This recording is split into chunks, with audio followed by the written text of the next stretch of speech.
ये income tax में आप रिटर्न भर देते हैं, इनकम टैक्स डिपार्टमेंट अपने हिसाब से कैलकुलेशन करता है और कैलकुलेशन में कोई फर्क तो आ सकता है। हाँ। इनकम टैक्स डिपार्टमेंट ने कहा कि आपने 25,000 रुपए और देने थे, ठीक है, आप कहते मैंने नहीं देने थे, तो वो हमारा असेसमेंट प्रोसीडिंग चलती रहती है। उस असेसमेंट प्रोसीडिंग में हम पहले आईटीओ लेवल पे, असेसिंग ऑफिसर लेवल पे करते हैं, फिर सीआईटी लेवल पे करते हैं, फिर आईटीएटी लेवल पे करते हैं, फिर हम हाई कोर्ट, फिर सुप्रीम कोर्ट, ये सब हायरार्की होती है। फाइनेंस मिनिस्टर ने एक बहुत अच्छी बात कही है कि किसी की 2009-10 से पहले अगर डिमांड खड़ी है, डिमांड मींस उसने पैसे देने हैं एसएससी ने भारत सरकार के, डिस्प्यूटेड अमाउंट खड़ी है, भारत सरकार कह रही है कि मैंने आपसे 25,000 रुपए तक लेने हैं।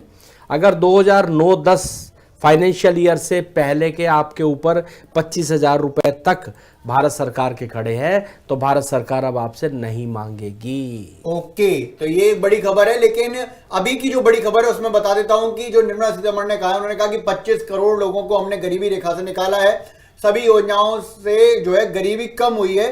बड़ी खबर जिस तरीके से उन्होंने कही है, लोग आशा के साथ भविष्य की ओर देख रहे हैं। जिस तरीके से हमने कहा कि स्थिरता है जो भारत में, उसी तरफ जो है बात कही जा रही है। परफॉर्म, रिफॉर्म, ट्रांसफॉर्म का संकल्प निर्मला सीतारमण ने रिपीट किया। जिस तरीके से सरकार बराबर ये इस बात को कहती रही है, परफॉर्म, रिफॉर्म और ट्रांसफॉर्म का जो संकल्प है वो हमारा है। इसके साथ साथ 3 करोड़ जो है हमने जो प्रधानमंत्री आवास योजना में घर बनाए हैं, 2 करोड़ और बनाने हैं, बिल्कुल, इसको भी उन्होंने क्लैरिफाई किया। लेकिन जो एक बड़ा कह सकते हैं सेगमेंट होता है जो इस बात को जानना चाहता है कि साहब की क्या टैक्स स्लैब में कोई बदलाव है? टैक्स स्लैब में कोई बदलाव नहीं है, लेकिन टैक्स डिस्प्यूट, जो हजारों फाइलें, क्योंकि अभी हमने देखा है कि पिछले 4-5 साल से इनकम टैक्स डिपार्टमेंट डिजिटलाइज हुआ है। पहले सब कुछ मैनुअल हुआ करता था, हजारों फाइलें, लाखों, यानी कि इन्होंने तो बोला है कि लगभग 1 करोड़ लोगों को बेनिफिट दिया इन्होंने, जिनके ऊपर भारत सरकार, इनकम टैक्स डिपार्टमेंट कहता था कि हमें पैसा लेना है। और उसमें इन्होंने 2 स्लैब दिए हैं कि फाइनेंशियल ईयर 9-10 तक अगर आप पे 25,000 रुपए या उससे कम की कोई डिमांड है तो वो जीरो हो जाएगी, और फाइनेंशियल ईयर 10-11 से लेके 2014-15 तक अगर 10,000 रुपए तक की डिमांड है तो वो आपकी जीरो हो जाएगी। तो इससे 1 करोड़ लोगों को लगभग बेनिफिट मिलेगा, प्लस जितने डिस्प्यूट्स हैं, जितनी फाइलें हैं, वो भी खत्म हो जाएंगी। ठीक है, तो ये 2 चीजों को लेकर क्लैरिफाई किया गया कि देखिए कि जितने डिस्प्यूट्स हैं वो क्लियर हो जाएंगे। मनोज जी हमारे साथ हैं, मनोज जी से भी मैं पूछूंगा, लेकिन एक इसमें और ये बात जाननी पड़ेगी कि क्या जो किसान सम्मान निधि को लेकर एक तरीके की एक्सपेक्टेशन लगाई जा रही थी वो नहीं हुई है, उसमें कोई चेंज नहीं हुआ है? किसान सम्मान निधि 6,000 है, पहले था कि 6,000 से 8,000 हो जाएगा, ऐसी संभावना है। ज्यादा जो उस पर बात की जा रही थी उसमें कोई ऐसा नहीं है कि इसमें किसान सम्मान निधि को लेकर बात कही जा रही थी कि वो बदलाव होगा, उसमें पैसा बढ़ाया जाएगा, लेकिन ऐसा नहीं हुआ है।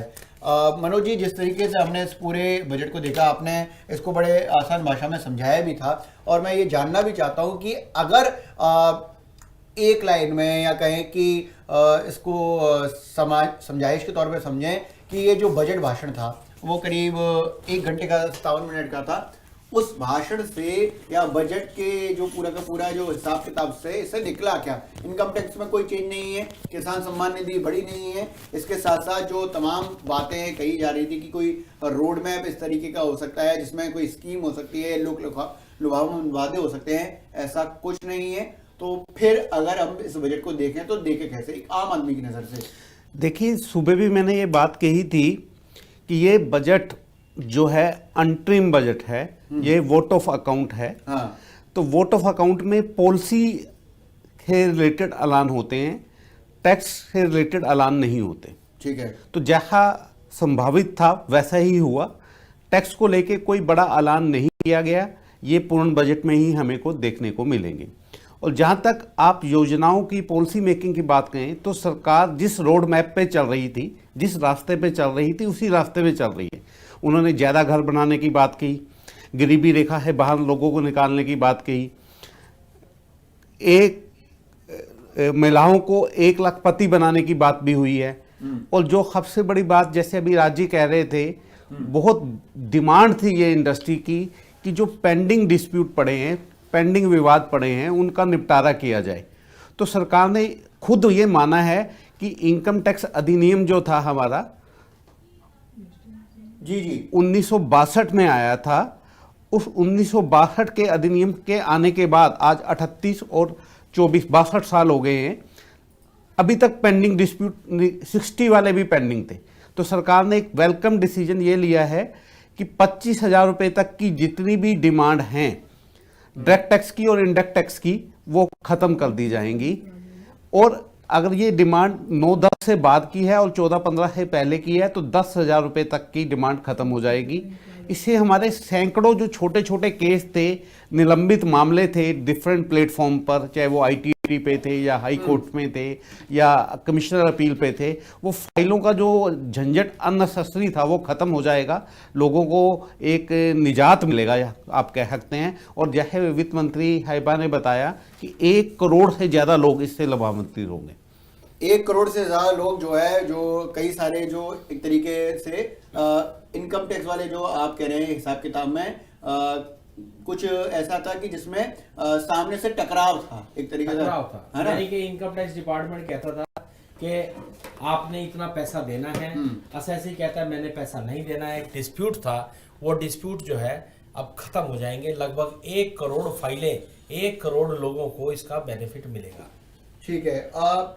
बजट में जो बात कही गई है उसमें दरअसल कल की जो बात थी उसको भी एक तरीके से हमने देखा गया कि रिपीट सेंस में भी हम उसको समझ सकते हैं कि एक तो ये कि 25 करोड़ लोगों को गरीबी रेखा से निकाला गया है। और पूर्ण बजट भी हम पेश करेंगे। जब निर्मला सीतारमण ने इस बात को कहा तो तालियों की गड़गड़ाहट से, या कहें कि जो धप्पे मारे जाते हैं टेबल्स पर, उससे पूरा पूरा संसद भवन गूंज उठा। यानी कि ये कन्विंसिंग बात कही जा रही है कि साहब की हम ही आ रहे हैं।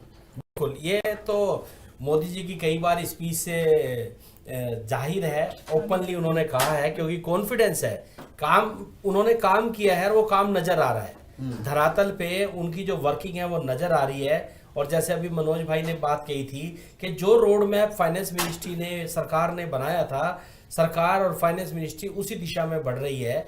और इनका ऑलरेडी टारगेट फाइनल है कि 2047 तक भारत को विकसित देश बनाना है। और ये उसी दिशा में आगे की तरफ बढ़ रहे हैं, और उसी दिशा में ये सारे छोटी छोटी चीज़ों को बाहर निकल के आगे की तरफ बढ़ रहे हैं। एक चीज और मनोज जी मैं जानना चाहता हूं कि जिस तरीके से, क्योंकि कुछ रोज पहले ही प्रधानमंत्री सर्वोदय योजना का ऐलान किया गया, जिसमें सोलर पैनल लगाने को लेकर व्यवस्था की बात की गई कि 1 करोड़ घरों पर जो है सोलर पैनल लगाए जाएंगे और उसके लिए एक स्कीम लॉन्च होती है। और वो आज उस पर जो है फाइनेंस मिनिस्टर ने एक जानकारी और दी है, एक जानकारी बड़ी और दी है कि आपको फ्री बिजली जो सोलर से मिलेगी वो बन जाएगी आपके पास।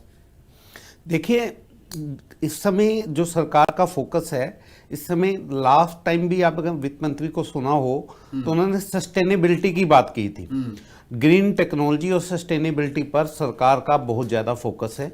सरकार चाहती है कि किसी तरह का इन्वायरमेंट को नुकसान ना हो, हम इस तरह की टेक्नोलॉजीज को अडॉप्ट करें, चाहे वो सोलर है, चाहे वो आपके EV व्हीकल्स हैं, चाहे आपके हाइड्रोजन की बात हो रही है, तो उस तरह की बात हो रही है। तो सरकार ने अब जो एक नया स्लोगन दिया है या एक नई स्कीम ये दी है कि हम घरों के ऊपर ही सोलर पैनल लगाएंगे, उसमें 300 यूनिट तक उनका बिल भी नहीं आएगा, और जो उनका एक्सेस प्रोडक्शन होगा उसे वो बेच भी सकते हैं, वो बिजली वितरण कंपनियों को बेचेंगे तो उनका रोजगार का साधन भी डेवलप होगा। तो आप कह सकते हैं कि वित्त मंत्री ने एक तीर से 2 निशाने किए हैं। हाँ। तो उन्होंने उनको कहा कि बिजली भी फ्री दे रहे हैं आपको, और उसके साथ साथ आपकी कमाई भी शुरू हो जाएगी। मान लो कि गांव में कई लोगों के घर बहुत बड़े हैं जहां पर काफी सारा ये सोलर पैनल लग सकते हैं और काफी बिजली की समस्या को खत्म किया जा सकता है। तो जो पहले हमारी थर्मल पावर बनती थी, थर्मल पावर के प्रोडक्शन के कारण काफी कोयला, काफी जमीन, काफी पानी, जहां भी थर्मल पावर प्रोजेक्ट लगे हुए हैं, अगर आपने कभी देखा हो तो वहां जमीन बंजर हो गई, हमारी फर्टाइल लैंड खराब हो गई है, लोगों के घरों में दरारें आ गई हैं और वो लोग अच्छे से रह नहीं पा रहे। पोल्यूशन ऐसा होता है, क्योंकि मेरे होम टाउन में भी एक ऐसा ही थर्मल प्लांट है जिसकी वजह से बहुत नुकसान होता है। तो सोलर से 2 फायदे होंगे, एक तो जो हमारा ग्रीन टेक्नोलॉजी का नारा है उस पर हम आगे बढ़ेंगे, और दूसरा लोगों को कुछ कमाने का अवसर भी मिलेगा।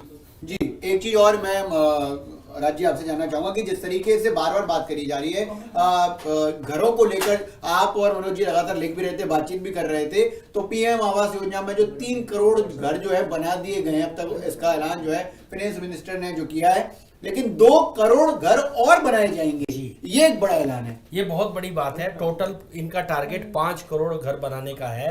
और जैसा हमने बात की कि 5 जब 2 करोड़ और नए घर बनेंगे तो नेचुरली सरिया भी लगेगा, सीमेंट भी लगेगा, ईंटें भी लगेंगी, मजदूर भी लगेंगे।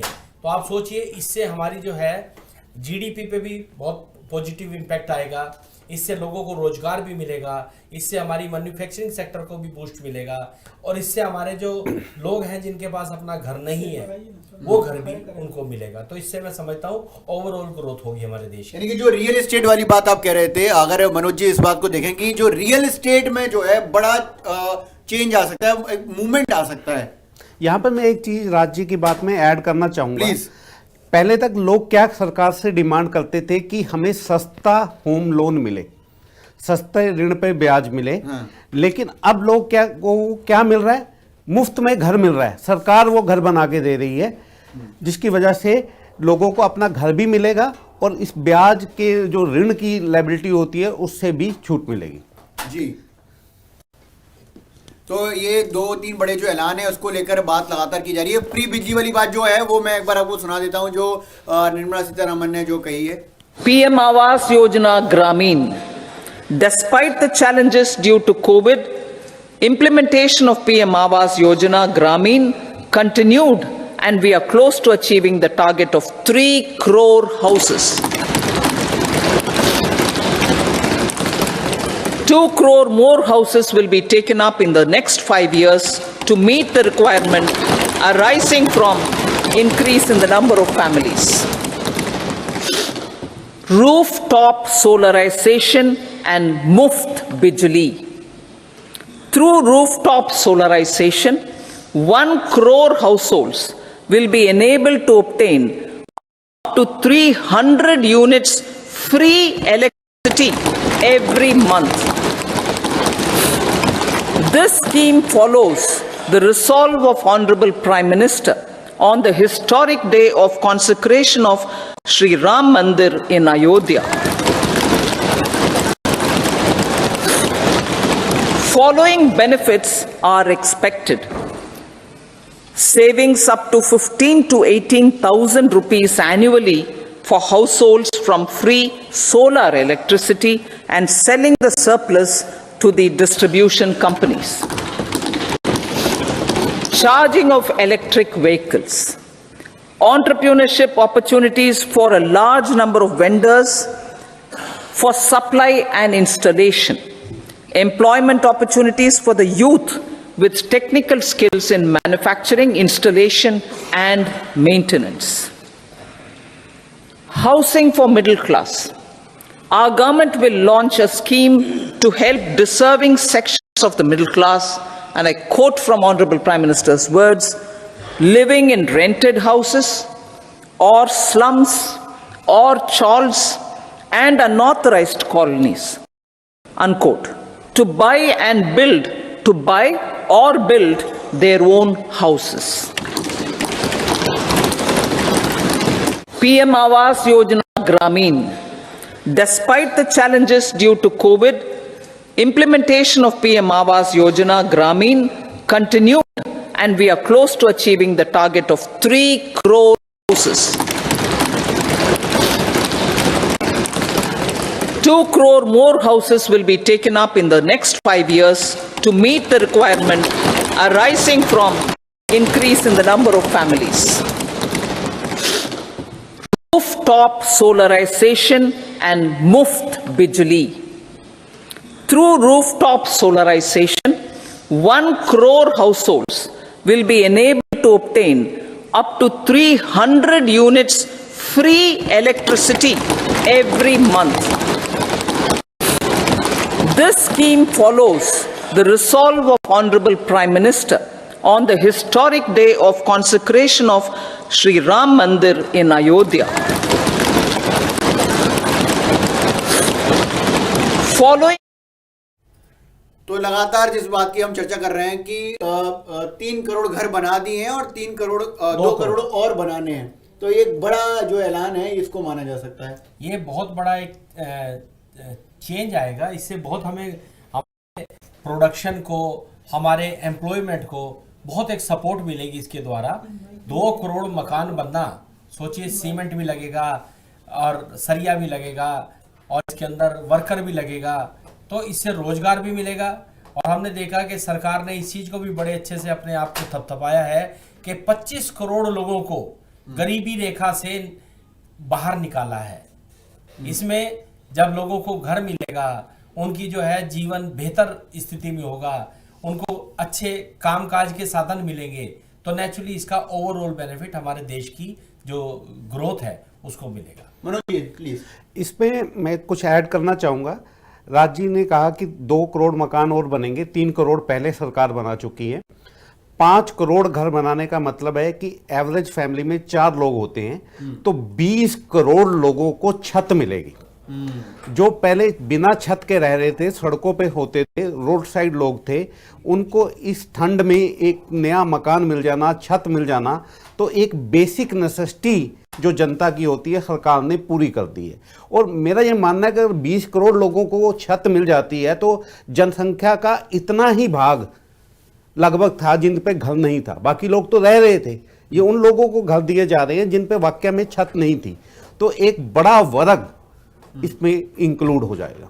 एक चीज और है जिस पर हम चर्चा कर रहे हैं कि दरअसल लगातार इस बात का एक तरीके से इस बात को कहा जा रहा है या बताया जा रहा है कि जो 4 पिलर्स जो आपने बताए थे, किसानों को लेकर या महिलाओं को लेकर या उस समुदाय को लेकर जिनके पास जो है अभी एक्सेसिबिलिटी नहीं है साधनों को लेकर, उस पर बड़ा जोर दिया गया है। आप काफी कुछ राइटअप भी कर रहे थे, कोई लिख भी रहे थे, तो ऐसी कौन सी बातें हैं जो बड़ी, जो एक कह सकते हैं कि आम आदमी, बार बार इसको कहता हूँ कि जी जो अगर मैं नीचे जाऊं और कोई मेरे से ये पूछे कि आम आदमी को इस बजट में क्या मिला।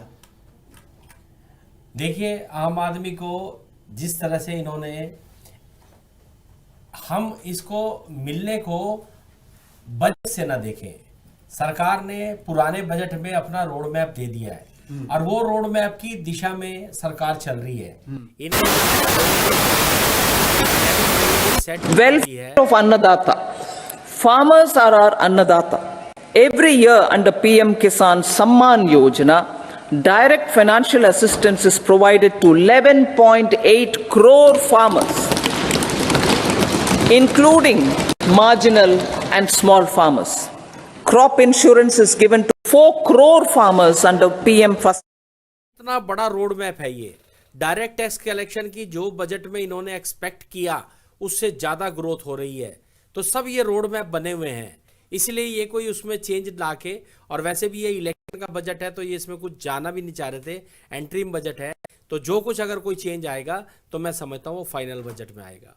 जी एक तस्वीर जो है वो आपको दिखा देते हैं कि इस वक्त जो है जो बनी हुई है, और ख़ास तौर पर इस लिहाज में ख़ास तौर पर इस बात को लेकर कि जो घरों के निर्माण को लेकर बात कही गई है, एक बार वो बात चला दीजिए कि जिस तरीके से घरों के निर्माण को लेकर बात कही गई है वो बता दीजिए जो कहा है। तो फ्री बिजली को लेकर जो बात कही है उसको सुनाइए जरा। PM Awas Yojana Gramin. Despite the challenges due to COVID, implementation of PM Awas Yojana Gramin continued, and we are close to achieving the target of 3 crore houses. 2 crore more houses will be taken up in the next 5 years to meet the requirement arising from increase in the number of families. Rooftop solarization and Muft Bijli. Through rooftop solarization, 1 crore households will be enabled to obtain up to 300 units free electricity. जो भारत में एक नई क्रांति और परिवर्तन पिछले 1 दशक में आई है, एक विकसित भारत का लक्ष्य, एक आत्मनिर्भर भारत का लक्ष्य, एक विश्व गुरु बनने का लक्ष्य, उन तीनों लक्ष्यों के प्रति पूर्ण श्रद्धा के साथ और गति के साथ भारत बढ़ चुका है। हमारी 4 जो जात प्रधानमंत्री के मस्तिष्क में है, हमारी महिलाएं, हमारे नौजवान, हमारे गरीब, हमारे अन्नदाता, उनके पूर्ण रूप से ऊर्जावान होने के आधार पे ही भारत आगे बढ़ेगा।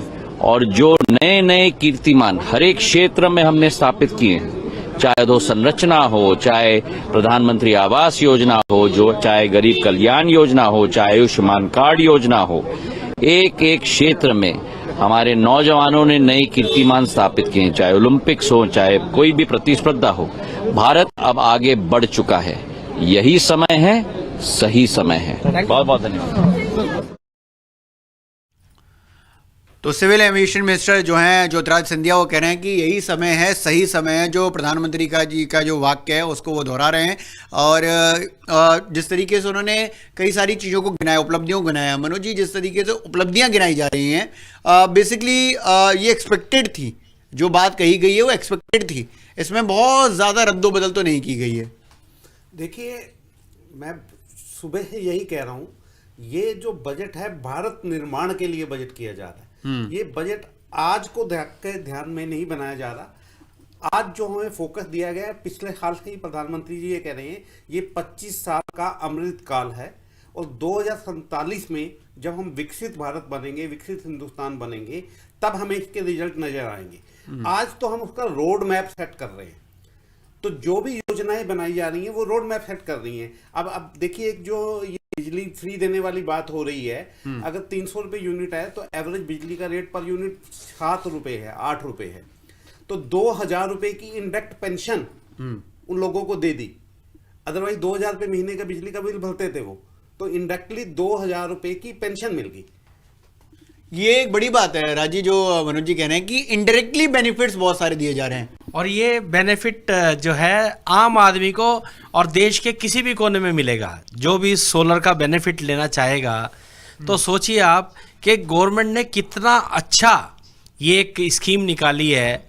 इसमें ये नहीं कि एक चुनावी लुभावना एक ऑफर दिया हो, बल्कि एक स्कीम बना दी कि आप सोलर प्लांट लगाइए, 300 यूनिट आपको फ्री मिलेगी और फिर उसके बाद जो है उसके ऊपर वो होगा। तो कहने का मतलब ये है कि सरकार ने इनडायरेक्टली लोगों को बेनिफिट दिया है। और जैसा कि हमारे मनोज भाई ने भी कहा कि ये एक रोड मैप है। अब उस दिशा की तरफ भारत आगे बढ़ चुका है। रोड मैप सारे प्लान हो चुके हैं। ये 25 साल का पूरा प्रोग्राम बन चुका है। अब ये इस गाड़ी को उसकी तरफ आगे दौड़ाएंगे। एक राज्य की बात में ऐड करना चाहता हूँ कि जो ये बजट आया है, ये इस तरह से नहीं आया। जनरली आपने पिछले पास्ट में अगर हम जाएं तो जो भी बजट इलेक्शन से, आम चुनाव से पहले का बजट होता है, एंटरिम बजट, हाँ अंतरिम बजट जिसे कहते हैं, उसमें लोक लुभावने वादे किए जाते हैं, रेवड़ियां बांटी जाती हैं, लड्डू बांटे जाते हैं। हम मोदी सरकार के विश्वास की तारीफ भी करते हैं और उनके आत्मविश्वास की झलक जो उन्होंने बार बार दिखाई है और कहा कि पूर्ण बजट हम पेश करेंगे। लाल किले के पलचीर से भी उन्होंने 15 अगस्त को ही कह दिया था कि अगली बार मैं दोबारा आऊंगा। तो सरकार का एक विश्वास झलक रहा है कि जो विकास की गति हमने तय की है, जो राष्ट्र निर्माण के लिए हमने स्टेप उठाए हैं, उनको आगे भी हम ही बढ़ाएंगे। तो वो जो विश्वास झलकता है सरकार का, उसी नीतियों पर चल रहा है। तो एक स्टेबल सरकार जो पिछले 10 सालों से है और आगे इतना विश्वास नजर आ रहा है कि अगले 5 साल भी हमारे हैं। तो उन्हें रोड मैप पे काम करना है, इन्हीं योजनाओं को आगे बनाना है। मतलब अब पिच तैयार है, उस पर बैटिंग होनी है। एक चीज़ और भी है कि जिस तरीके से सरकार ने साफ तौर पे कहा है कि वो मेट्रो, रेल, एयरपोर्ट, इस पर जो है खर्च अपना और बढ़ाने वाली है। अभी भी हम देख रहे हैं कि पिछले बजट में भी इस पर खर्च बढ़ाया गया था, अब और बढ़ाने की बातचीत है। बिल्कुल, आप देखिए, जब कभी भी सरकार की बात होती है तो सबसे बड़ी बात ये होती है कि सबसे अच्छी कौन सी मिनिस्ट्री है जो काम कर रही है, और उसमें श्री नितिन गडकरी जी का नाम आता है। आज की डेट में आप देश के किसी भी कोने में जाएं, क्या इंफ्रास्ट्रक्चर बन रहा है, इंटरनेशनल लेवल का इंफ्रास्ट्रक्चर हमारे देश में बन रहा है। तो कहने का मतलब यह है, रेलवे देखिए, और इसको रेलवे को वैसे रेलवे में बैठने की भी जरूरत नहीं है, शेयर मार्केट देखिए, रेलवे का कोई भी शेयर देखिए आप कैसे बूस्ट बना पड़ा है। रेलवे को फाइनेंस करने वाली कंपनियां देखिए, IRFC है या जो भी कंपनियां हैं, सारी कंपनियां खूब धमाल मचा रखा है। आप इससे साफ साफ नजर आता है कि आने वाले टाइम में वो डेवलपमेंट भारत की तरफ होने जा रहा है।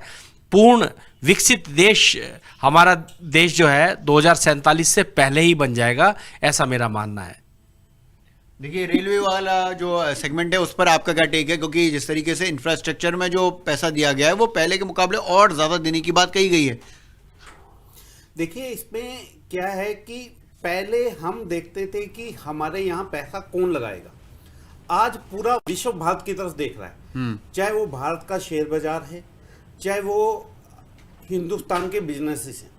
अभी पीछे गुजरात समिट हुआ जब दोबारा, तो आप देख रहे हैं कि पूरा वर्ल्ड इस समय उत्सुक है कि भारत में निवेश के अवसर मिले, और ये वो सरकार है जो वो निवेश के अवसर प्रदान कर रही है। आज अगर हम मेट्रो की बात कर रहे हैं, आज हम एयरपोर्ट्स की बात कर रहे हैं, आज रेलवे की बात कर रहे हैं, जहां पर इंडिया टेक्नोलॉजी में भी लैग कर रहा है, तो उस तरह की टेक्नोलॉजीज आ रही हैं।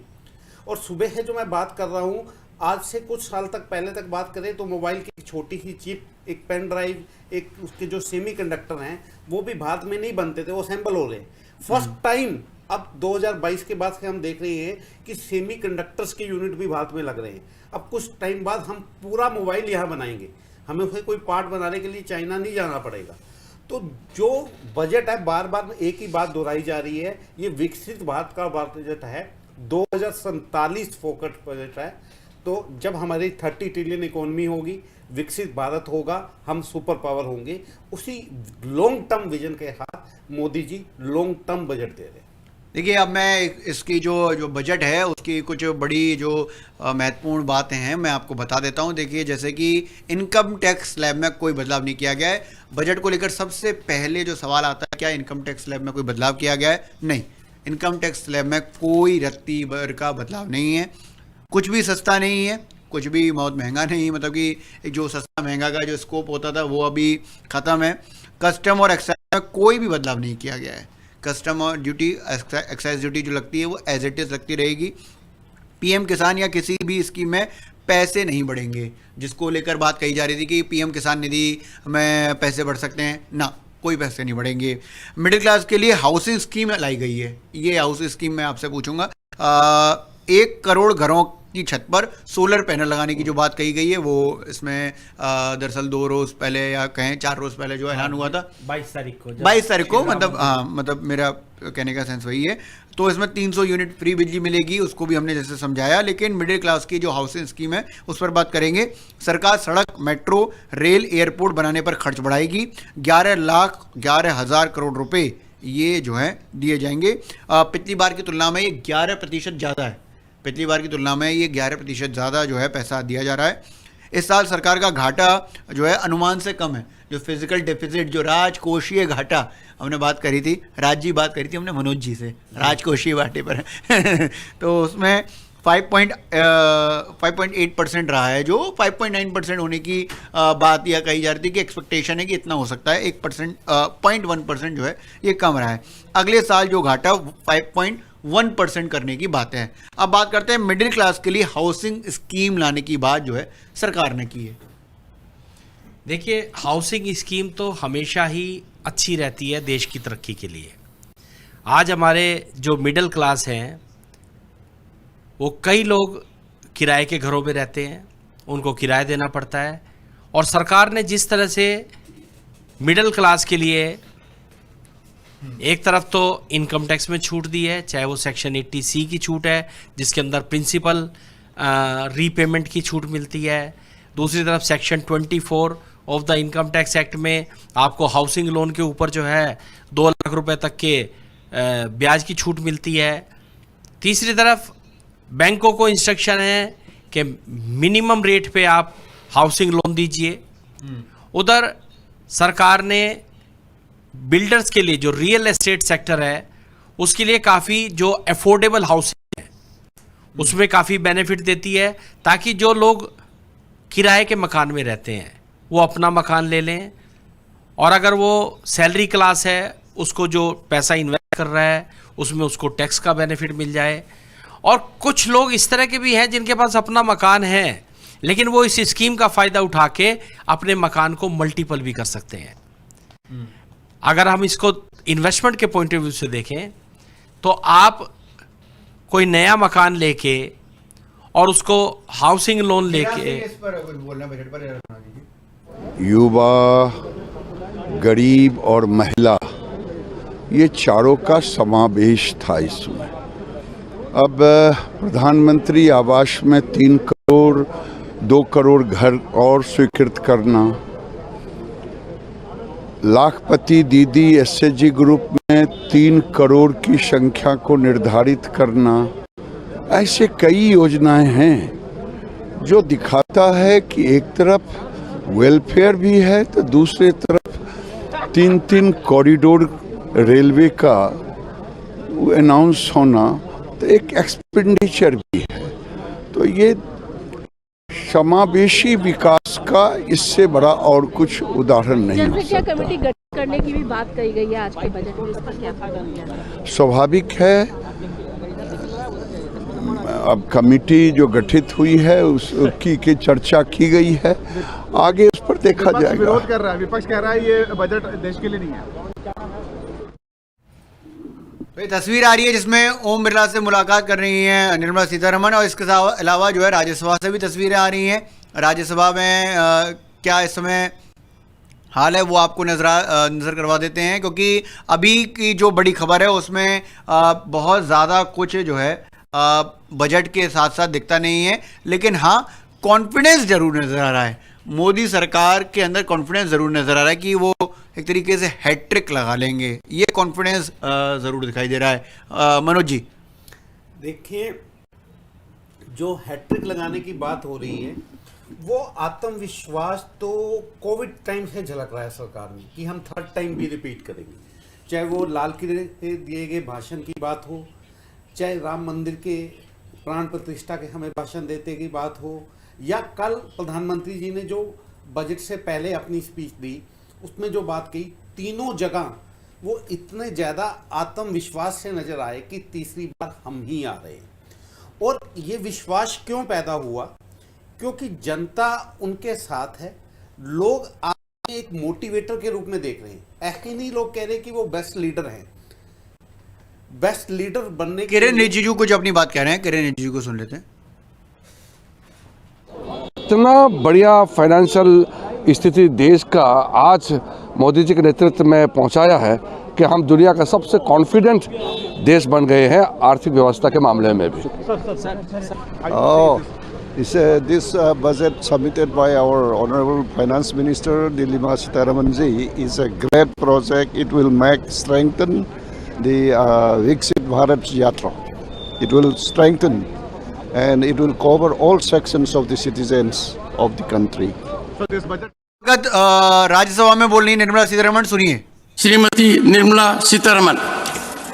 Sir, with your permission, I rise to lay on the table under subsection 1 of section 3 of the Fiscal Responsibility and Budget Management Act of 2003, a copy each in English and Hindi of the following papers.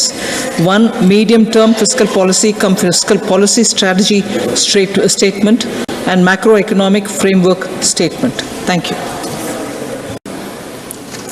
Honorable members, I have to inform honorable members that panel of vice chairpersons has been reconstituted with the following members: Shrimati Ramila ben Bechar bhai Bara, Shrimati Seema Dwivedi, doctor अमी Yajnik, Shrimati Mausam Noor, Shri Kanaka Medala Ravindra Kumar, Shri Prabhakar Reddy Vemi Reddy, professor Manoj Kumar Jha, lieutenant general doctor DP Vats सेवानिवृत्त। The House stands adjourned to meet at 11 a.m. on Friday. welfare of दिया Annadaata. गया है और उसको Farmers are our Annadaata. अभी Every year under PM Kisan Samman Yojana, direct financial assistance is provided to 11.8 crore farmers. When they were in government for 10 years, one would ask, what were you doing for last 10 years? And in fact, nothing much changes happened. The people of the country are already disappointed.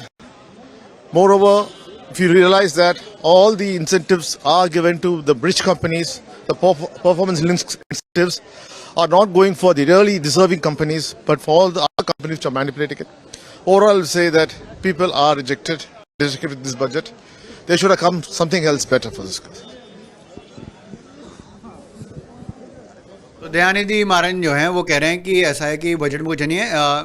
Mahendra Nath Pandey, बहुत ही शानदार और विकास को गति देने वाला और विकसित भारत की मजबूत प्लेटफॉर्मिंग को और ढंग से योजनाबद्ध तरीके से अंतरिम बजट में उसके लिए बहुत मजबूत स्तंभ तैयार किए गए। विपक्ष कह रहा है कि डिसअपॉइंटेड था, काफी डिसअपॉइंटिंग बजट में है।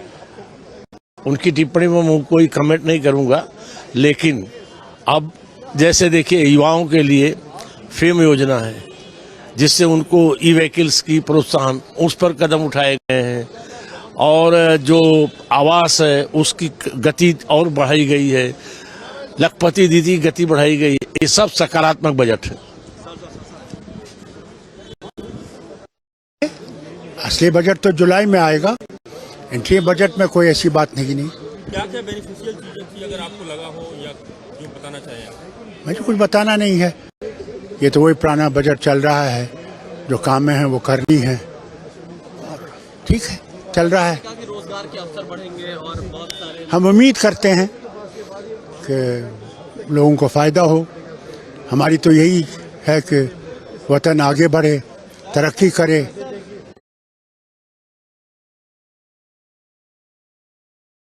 कि हमारी तो यही दुआ है कि वतन आगे बढ़े, तरक्की करे। लेकिन जो अभी का जो बजट है वो दरअसल जो पुराना बजट था वही आगे बढ़ रहा है। इंटरिम बजट में कोई खास चीज़ें नहीं है।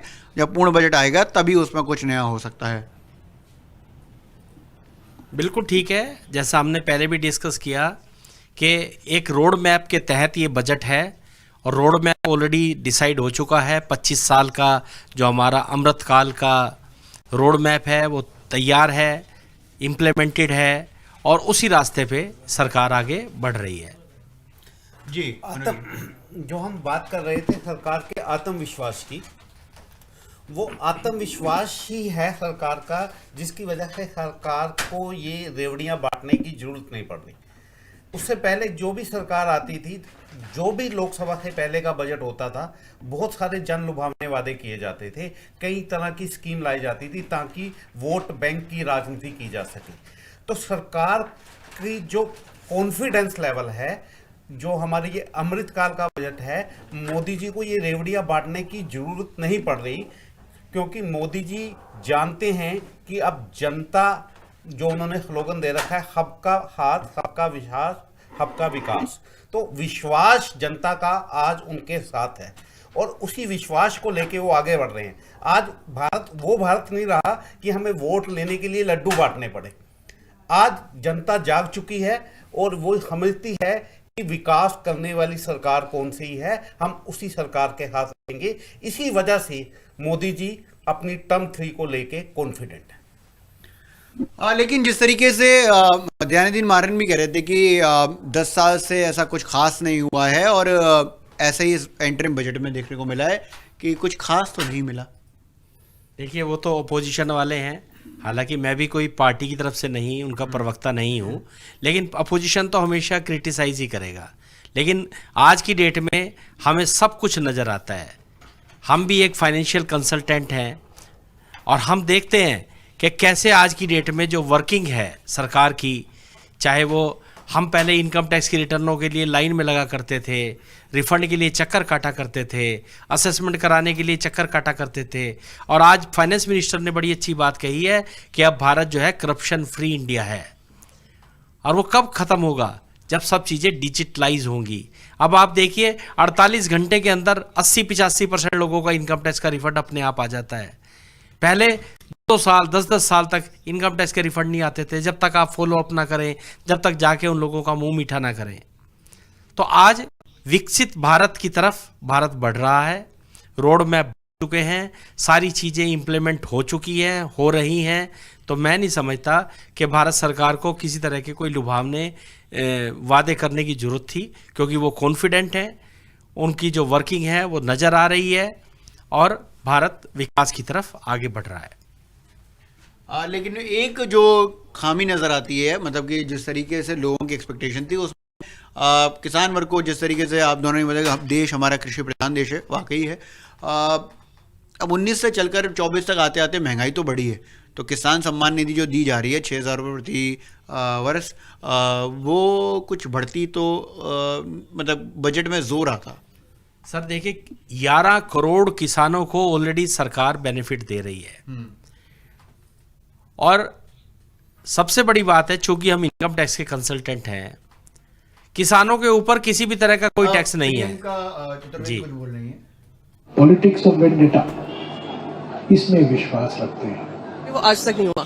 ज्ञान का एक नया डेफिनेशन मिला, पर ज्ञान में गरीबों के लिए क्या इस बजट में आया, युवाओं के लिए क्या आया, नारी शक्ति के लिए क्या आया? कुछ भी नहीं आया है, सिर्फ उनको ठेंगा दिखा दिया गया। मैं कहती हूँ ठंडे मौसम में ठंडा पानी आम जनता की उम्मीदों पे डालने का काम इस बजट ने किया है। मैं नंबरों में नहीं जाऊंगी, नंबर अब देश की जनता इनको देगी।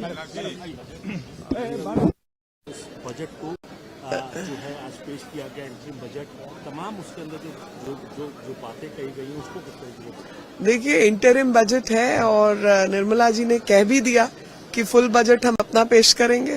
तो अपना बजट जो है वो एक सीक्वेंस में चल रहा है, और वो सीक्वेंस है कि पिछले 10 सालों में सीढ़ी दर सीढ़ी हम लोग ऊपर चढ़ रहे हैं, चाहे वो युवा हो, चाहे वल्नरेबल सेक्शंस हो समाज के, चाहे महिलाएं हो, चाहे किसान हो, हर एक के लिए हमने लगातार काम किया है और वो इस बजट में रिफ्लेक्ट हो रहा है। यूथ के एस्पिरेशंस को एड्रेस किया है, महिलाओं को अभी तक इतने लाभ मिले हैं, और सबसे प्रसन्नता का विषय है कि 1 करोड़ लखपति दीदी तो ऑलरेडी आ चुकी हैं, और अगला टारगेट 2 करोड़ ऐड करने का है, यानी टोटल 3 करोड़ लखपति दीदी लाने का है। और युवा हो, इनोवेशन है, स्टार्टअप इंडिया, मुद्रा लोन, हर चीज के लिए जो है लाभ दिया गया है। और सबसे बड़ी बात, साइंस इनोवेशन टेक्नोलॉजी के ऊपर बहुत फोकस है, एम्फेसिस है, और टैक्स स्लैब नहीं बढ़ी है, ये सबसे बड़ी बात है। में ये भी कहा गया हम जुलाई में फुल बजट पेश करेंगे, निर्मला सीतारमण जी ने ये भी कहा।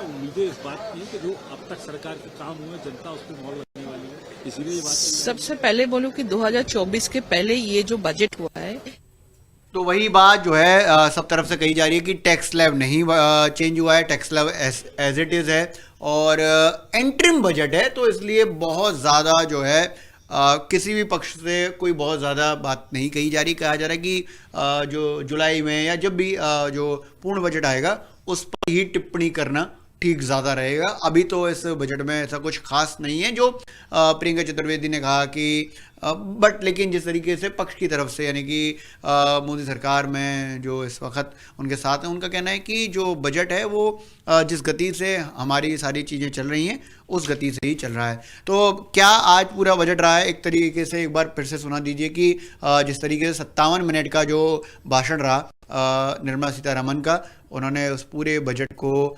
बताया, समझाया।